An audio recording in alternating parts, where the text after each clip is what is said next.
Quand tu te sens pas bien, quand tu te dis, que tu as plus envie de rien, que tu as plus envie de créer, que tu as plus envie, d'être présent à l'instant, d'être, que tu es dans une énergie de merde en fait, une énergie sombre, une énergie, de tristesse, d'angoisse, de désespoir même. Heu, qu'est-ce que tu Qu'est-ce que tu fais quand tu es dans cet état-là et comment tu te sors de cet état-là? Hem, comment tu te ressources? Comment tu te récupères? Comment tu fais pour pas te perdre, en fait? Pour pas t'abandonner, te laisser glisser et puis te dire, «Bon ben, je suis». Enfin, tu te le dis même pas, mais tu ressens que tu es même plus en état d'essayer de résister à ça et que tu te laisses glisser. Je me suis jamais retrouvée, au moment où je pouvais plus me récupérer, en fait.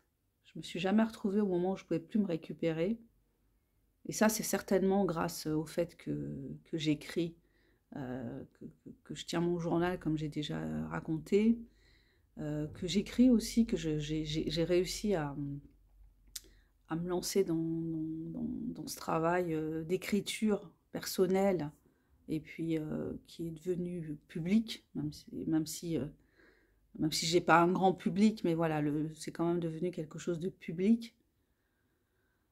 Donc, je pense que le fait d'être dans la créativité, eh ben, c'est un élément de soutien et de survie et une aide précieuse. Je pense que c'est pas par hasard que beaucoup d'artistes, quand on creuse un peu, on découvre que ce sont des gens qui ont un fond dépressif et qui en arrivent à se ressourcer en utilisant, euh, en utilisant certaines substances interdites ou autorisées d'ailleurs, qui ne sont pas forcément les moins dangereuses au passage. Euh, donc on est peut-être, quand on est... c'est pas réservé aux créatifs bien sûr, mais quand on est créatif, on est souvent sur ce fil-là, sur ce fil de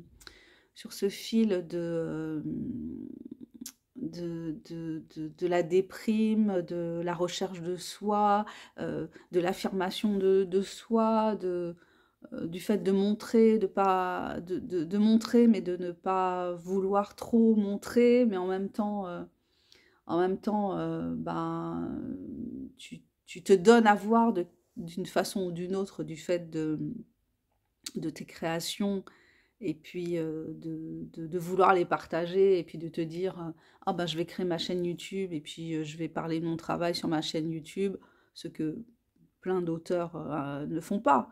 Donc si tu le fais, c'est pour une raison particulière, c'est peut-être parce que ça résonne en toi, ça fait écho chez toi à quelque chose de particulier. Donc, euh, ouais, je pense que être créatif, c'est aussi une façon de tout simplement lutter contre la dépression. C'est un mode de lutte contre la dépression, la créativité. J'en suis vraiment convaincue. Et voilà, la créativité au sens large, hein, même si c'est pas des créations abouties ou des créations pour montrer aux autres. Mais voilà, le fait d'écrire, que ce soit un journal intime ou d'écrire des choses que tu partageras jamais avec personne. Mais voilà, ça aide. Ça aide à. C'est un processus, ça fait partie d'un espèce de processus thérapeutique, je pense, à un processus thérapeutique individuel qui ne réclame pas la présence d'un tiers, mais en fait, on se confronte à soi-même et on se regarde, on s'offre un miroir soi-même en étant dans peut-être une forme de lâcher prise, si tu te dis, bah, si tu rédiges des pages et des pages sans te retenir parce que bah, personne ne regarde, donc tu écris pour lâcher certaines choses et pour prendre de la distance par rapport à certaines choses, pour essayer de comprendre certaines choses. Et en ce sens-là, ben, oui, effectivement, la créativité, elle a quelque chose de salutaire dans le meilleur des cas. Après, ben, enfin, il y a forcément tout dépend du moment, tout dépend aussi de de la force qu'on a à certains moments et de la force qu'on a moins à certains autres moments. Mais en tout cas,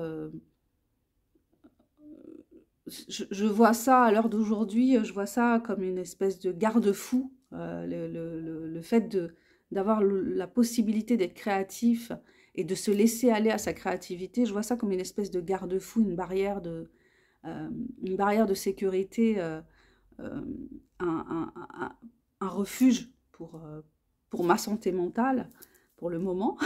Peut-être que ça va pas durer, mais en tout cas, je vois ça à l'heure d'aujourd'hui comme ça.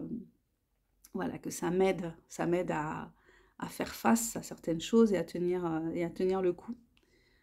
Voilà, bah écoutez, c'était ça que j'avais envie de partager comme ça, de manière spontanée avec vous ce soir.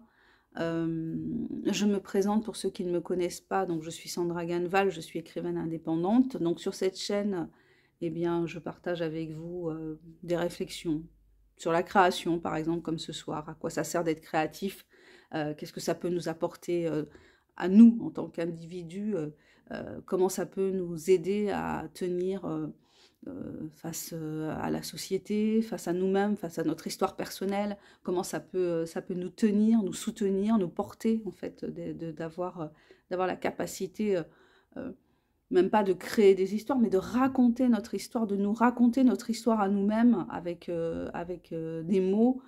Ça peut être, voilà, tenir un journal, tenir un blog, faire un vlog, créer une chaîne YouTube pour se raconter, pour partager des choses qu'on se dit qu'il serait bien qu'on partage. Je pense que ça a ce rôle-là thérapeutique, c'est pas que un truc égocentrique et un truc, comment dire, juste gens qui se regardent le nombril. Ça peut aussi vraiment avoir un rôle de soutien, de support et d'aide pour avancer et d'aide pour se remettre en question. Voilà, donc si vous voulez découvrir mes écrits, je suis écrivaine indépendante, ça veut dire que j'ai fait le choix de la liberté que représente pour moi l'auto-édition. Et donc je vous invite à découvrir mes écrits qui sont tous disponibles sur Amazon. Voilà, je vous invite à découvrir mes livres, à les acheter, les lire, les partager, me faire des retours. Et puis, je vous invite à vous-même être créatif, à vous porter, à vous supporter grâce à une activité dite artistique, mais qui n'a pas forcément besoin d'être artistique pour être importante pour vous et qui n'a pas aussi besoin d'être partagée avec les autres pour avoir une utilité, une réelle utilité pour vous. Je vous embrasse et je vous dis à bientôt pour la prochaine vidéo. Bye bye.